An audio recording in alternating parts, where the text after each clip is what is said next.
Conjugar, Centro Português de Apoio à Pesquisa Científica e à Cultura. Acreditamos que as ciências e as artes mudam o mundo.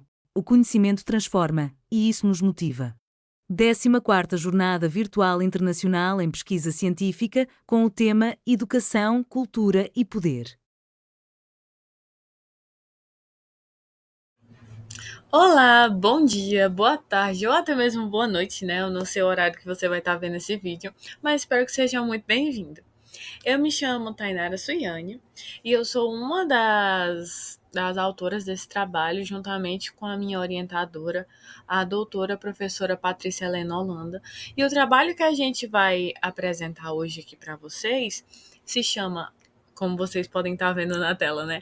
A prática inclusiva no Colégio Claparred, mediada pela família, à luz do referencial do teórico de João dos Santos. Então vamos lá, né? Primeiramente, para a gente começar essa nossa conversa, para a gente entender mais sobre esse trabalho, eu acho importante trazer para todos vocês o que era o Colégio Claparred, né? Já que a gente vai falar dele como um âmbito central assim do trabalho, né? Então, o Colégio Claparred, ou melhor dizendo, o nome completo, o Colégio Eduardo Claparred, foi e é uma instituição de educação especial que está localizada atualmente, né, em Lisboa, Portugal. E ela atua desde o ano, como vocês podem ver aí, desde 1953. E ela vai trabalhar nesse apoio tanto pedagógico, a área pedagógica ali, educacional, mas também na área terapêutica. E ela vai ser voltada para crianças com necessidades educacionais, educativas, especiais. O colégio, ele está localizado no centro de Lisboa e oferece um ambiente especializado para o desenvolvimento dos alunos. Já dando um pequeno spoiler sobre o que vai acontecer lá no futuro, né?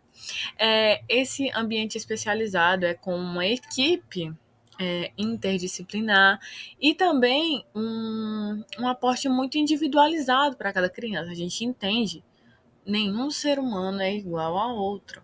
Todo mundo vai precisar desse olhar individualizado para que aí a gente consiga se desenvolver melhor. Uma metodologia, por exemplo, uma metodologia que deu, digamos, 100% certo em uma criança, porque essa criança tem 4 anos, é menino, cabelo preto, não sei o quê, e essas coisas e tal, né? Só porque outro menino tem 4 anos, tem cabelo preto, é, e é um menino, essa metodologia que deu certo em um vai dar certo em outro? Não, não tem como, porque, tipo assim, a gente tem que ter esse olhar individualizado para o ser humano, até porque ele é formado por diversas coisas, né? De toda a sua vida socialmente, de suas aprendizagens, do ambiente, de sua família, da sua facilidade, da sua dificuldade de aprendizagem em alguma área. Então, a gente tem que sempre observar o ser humano, a criança, como um ser de diversas potencialidades, de diversos, talvez até desafios, mas que a gente tem que olhar ela como ela é e não encaixá-la dentro de uma caixa e dizer se é uma criança de 4 anos, ela faz isso, ela faz aquilo. Não, cada criança vai ter o seu tempo e também vai ter coisas diferentes que alguns conseguem fazer e que outros não fazem ainda e tudo mais. A gente tem que ter essa base de coisas que, o que é esperado, o que não é esperado. Sim, com certeza, não tô querendo dizer isso. Eu só tô querendo dizer que a gente tem que ter esse ambiente especializado para tentar compreender as diversas ramificações que podem ter em cada ser humano e em cada criança e tentar ver ela como um ser integral e não somente como se ela estivesse dentro daquela caixinha, como se ela fosse assim, assim, assado, porque no papel tá dizendo que a criança dessa idade vai fazer isso, isso e isso. Só isso que eu quero dizer. E agora, como a gente já entendeu um pouquinho do Colégio Claparred, vamos passar para o João dos Santos. Que aí é o quê? Deixa eu voltar até aqui o tema do nosso trabalho. A prática inclusiva no Colégio Claparred, a gente já viu, mediada pela família, a gente vai já falar sobre a família, à luz do referencial teórico de João dos Santos. Então a gente tem que ver quem é João dos Santos. Então, o João dos Santos, ele foi um dos fundadores do Colégio Claparred e também foi um grande intelectual, médico, psicanalista, pedagogo e psicopedagogo português. Além disso, como eu estava falando, né, as crianças, o ser humano, é uma gama de coisas que está relacionada ali com o ambiente para a aprendizagem da criança.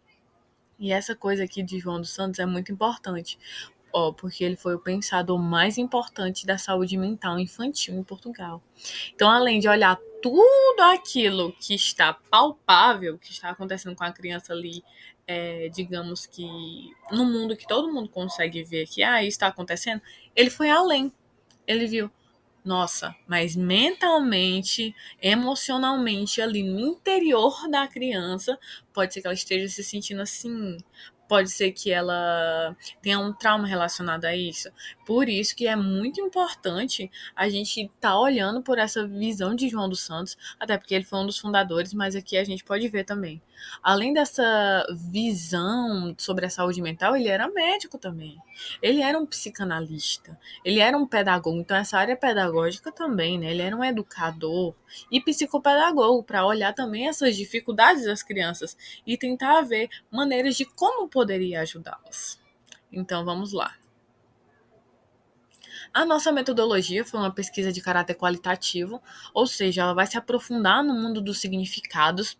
É um nível de realidade que não está visível. Você não vai estar ali, olhar, entendi o que aconteceu. Não, ela vai precisar ser exposta a um primeiro momento pelos próprios pesquisadores, ou seja, a gente tem que estar aqui, ou escrevendo mesmo, né, digitando lá, escrevendo o texto, mas estar aqui explicando e expondo, porque a gente fez esse primeiro momento de análise e tudo mais, a gente interpretou a realidade e aí depois disso é que a gente consegue falar para as outras pessoas expondo o que aconteceu. Então vamos lá. O que acontecia nessa época? Nessa época acontecia o enfoque de levar como se fosse uma patologia, uma doença, né? Aí acontecia muito isso na época. Ela focava nas deficiências e nas limitações e não considerava as potencialidades das crianças. Vamos lá dar um exemplo.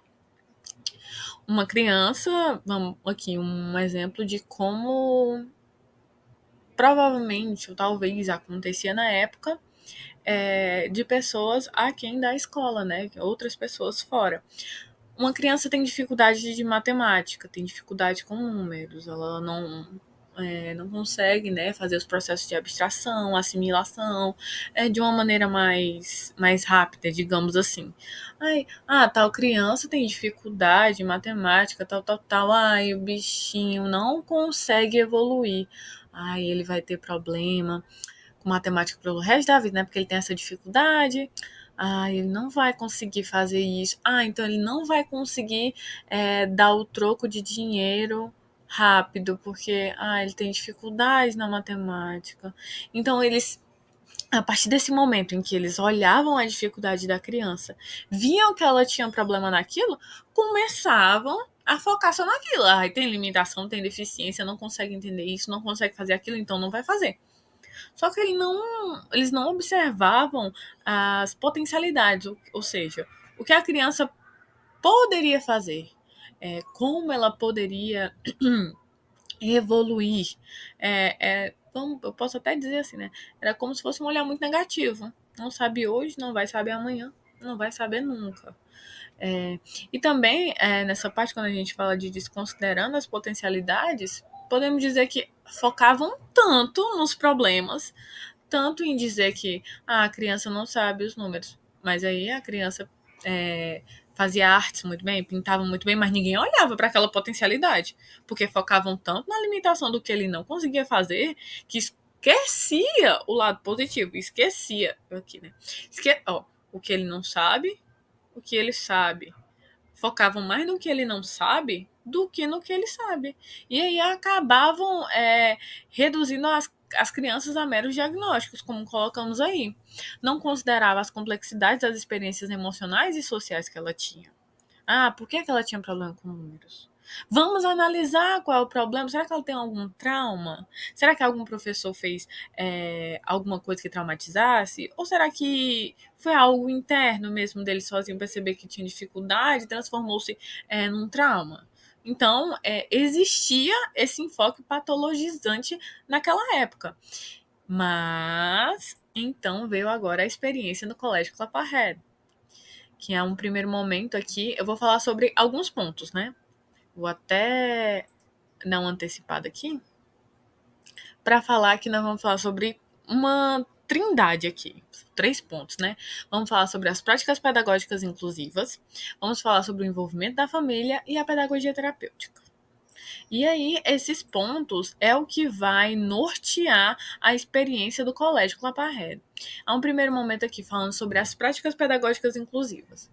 O Colégio Claparré ele implementou práticas pedagógicas inclusivas que eles integravam as crianças com dificuldades de aprendizagem. E então, fazendo essa integração das crianças, elas promoviam um ambiente de aceitação e apoio.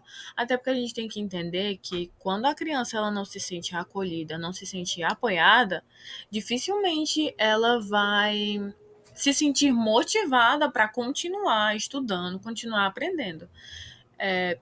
Eu acho que, assim, a gente pode botar um exemplo os adultos mesmo. Quando a gente não se sente motivado para estar fazendo alguma coisa, dificilmente a gente consegue permanecer naquilo por muito tempo. Então, vamos para o próximo ponto, né? As práticas pedagógicas inclusivas, de acordo com toda a abordagem de João dos Santos e o que acontece no Colégio Claparré, existia também vamos dizer assim, nós elucidamos 3 pontos, que seria a integração da família no processo educativo, a abordagem psicopedagógica na inclusão e o vínculo afetivo com a criança. Um pequeno spoiler que vai vir lá no final. Uma das coisas que João dos Santos fala é que é necessário muita afetividade para educar. Então, indo para o próximo ponto, a gente vai agora para a pedagogia terapêutica. A pedagogia terapêutica de João dos Santos, ela foca na compreensão da criança em sua totalidade, como eu já falei anteriormente. Ela não é só o que ela mostra aqui, mas é tudo que tem internamente nela também.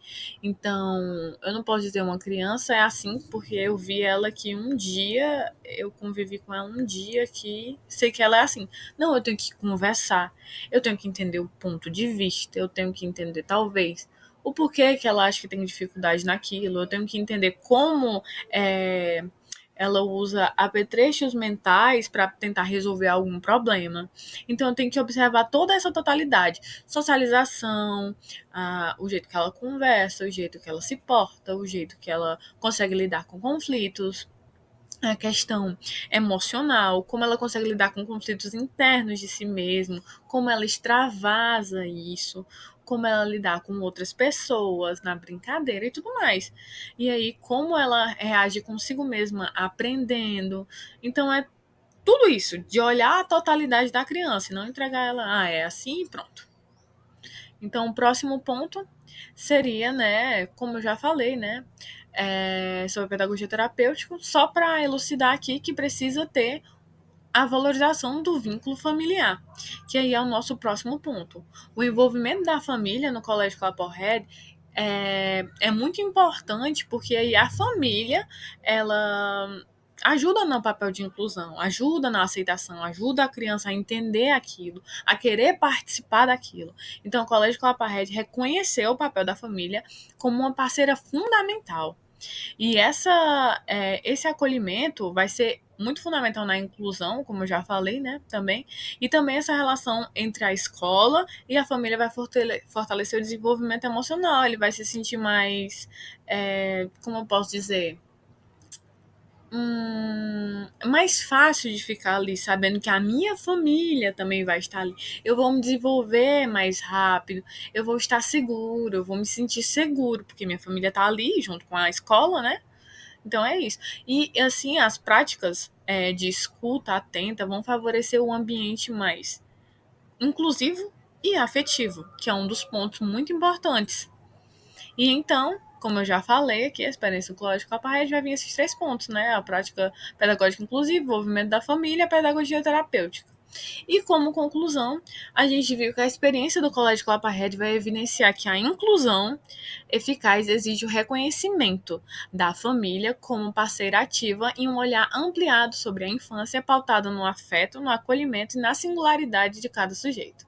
Muito obrigada. Aqui estão as nossas referências e, por fim, a frase de João dos Santos: não se aprende nem se ensina sem afetividade.